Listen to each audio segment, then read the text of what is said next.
ज्ञान गंगा के इस 3 पत्ती कार्यक्रम में आपका स्वागत है। हम लोगों ने कक्षा 2 में पढ़ा था कि एक चिड़िया के बच्चे खो गए थे, तो वह बिल्ली के पास जब गई तो बोली, मौसी छत में मेरा घोंसला था, घोंसले में 2 बच्चे थे, अब वे वहाँ नहीं हैं, क्या तुमने उन्हें कहीं देखा है? यहाँ पर प्रश्न यह उठता है कि उसने बिल्ली को मौसी क्यों कहा। तो इस संबंध में जब हम विचार करते हैं तो हमें 30-40 साल पहले की बात याद आती है, जब एक पिता अपनी बेटी के घर जाता था तो वह वहाँ भोजन नहीं करता था, यहाँ तक कि पानी भी नहीं पीता था। इसका कारण यह है कि तब बाल विवाह होते थे।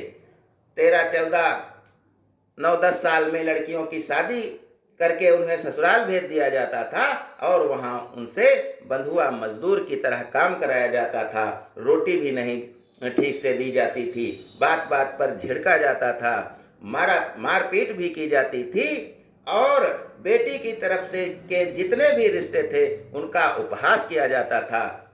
इसीलिए बेटी के जो बच्चे होते थे तो बेटी का कोई भाई आता था तो कहते थे, ये भाई मामा जो आए हैं वो बंदर मामा हैं।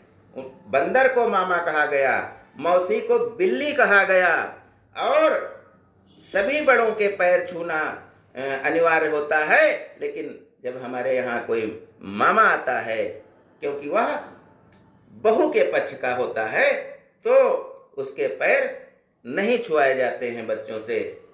इसका कारण यही है कि पहले उत्पीड़न बहुत होता था, शिक्षा का अभाव होता था, लेकिन अब हम शिक्षित हो गए हैं, बुद्ध और प्रबुद्ध हो गए हैं, इसलिए ये परंपराएं अपने आप समाप्त हो गई। तो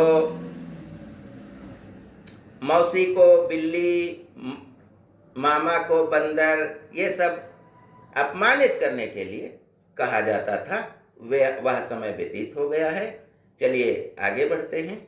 आज हम आपको बताने वाले हैं कि ऋतुएं तो 3 होती हैं, जाड़ा, गर्मी, बरसात, लेकिन इनको जब हम देखते हैं तो इनको 6 भागों में बांटा गया है। सबसे पहली ऋतु बसंत होती है।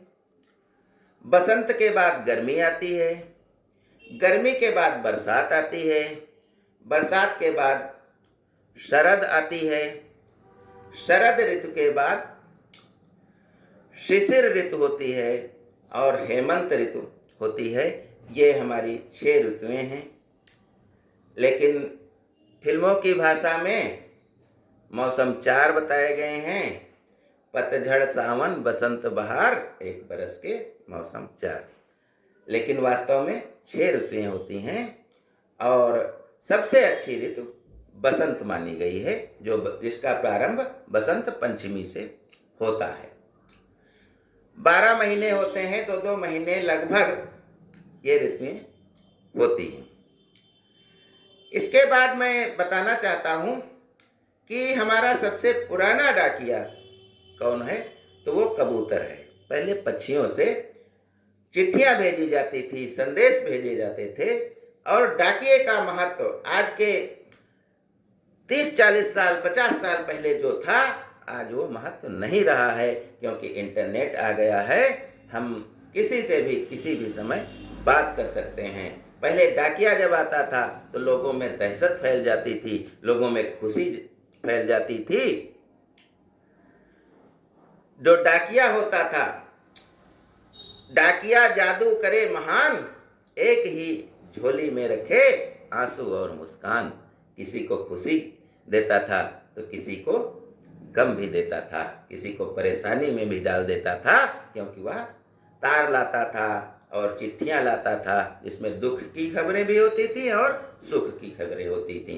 तो कबूतर जो सबसे पुराने डाकिये हैं, जिससे राजे महाराजे अपने संदेश भेजते थे। कबूतर की मुख्य बात यह होती है कि वह बहुत ऊंचाई पर और बहुत तेज गति से उड़ सकता है और वह बहुत आज्ञाकारी होता है, उसे पालतू भी बनाया जा सकता है। कबूतर कई प्रकार के होते हैं। इसके अलावा कबूतर एक डरपोक पक्षी होता है। जो अन्य पक्षियों से डरा करता है, जिसके कारण ही वह कभी पेड़ों आदि पर घोंसला नहीं बना करके ऊंची इमारतें या हम सब लोग जहाँ रहते हैं ऐसे घरों के छज्जों पर और रोशनदानों में जहाँ भी जगह मिलती है वे अपना घोंसला बना लेते हैं। इसलिए बना लेते हैं कि वहाँ पर वो मानव के करीब रहेंगे तो सुरक्षित रहेंगे, उनके मन में ये भावना होती है, क्योंकि वे बहुत डरपोक होते हैं। रात के अंधेरे में कबूतर को नहीं दिखता है तो कोई भी घोंसले से इनको पकड़ सकता है, तो इसलिए ये सुरक्षित रखने के लिए ही ऐसी जगह पर घोंसले बनाते हैं। अन्य पक्षियों की भांति कबूतर अपने बच्चों सहित जो घोंसले में बीट करते हैं, लैटिन करते हैं, तो वे घोंसले के बाहर की ओर करते हैं और बीच में नहीं करते हैं। ये उनकी आदत होती है। और कबूतरों का घर में निवास अच्छा नहीं माना जाता है, क्योंकि इनका जहाँ घोंसला होता है वहाँ बहुत गंदगी होती है। जहाँ अन्य पक्षी अपने अवशेषों को, गंदगी को चोंच से पकड़ करके नीचे फेंक देते हैं, वहीं कबूतर ऐसा नहीं करते हैं। तो इनके जहाँ घोंसला होता है वहाँ सड़े हुए मांस की जैसे बदबू आया करती है।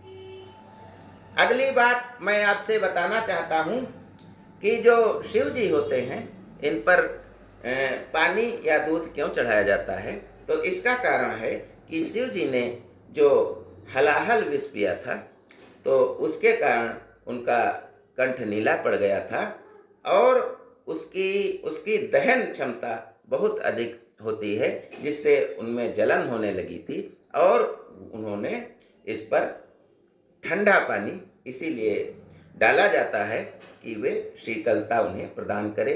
ठंडा पानी या दूध जो शीतलता फैलाता है, तो इसीलिए शिव जी पर, भगवान शिव पर शीतल जल और दूध चढ़ाया जाता है। अगली बात मैं बताना चाहता हूँ कि जो कौरव थे इनकी एक बहन थी जिसका नाम दुर्सला था और उसका विवाह सिंधु नरेश जयद्रथ के साथ हुआ था। जयद्रथ का वध अर्जुन ने किया था। मरे हुए अभिमन्यु के पैर पर सीने पर जयद्रथ ने अपना पांव रखा था, जिससे अर्जुन नाराज हो गए थे। कहा था कि कल शाम तक मैं जयद्रथ को मार दूंगा। फिर उन्होंने कृष्ण की सहायता से सूर्य को ढक करके जयद्रथ का वध किया गया था। तो आज बस इतना ही। जय हिंद, जय भारत।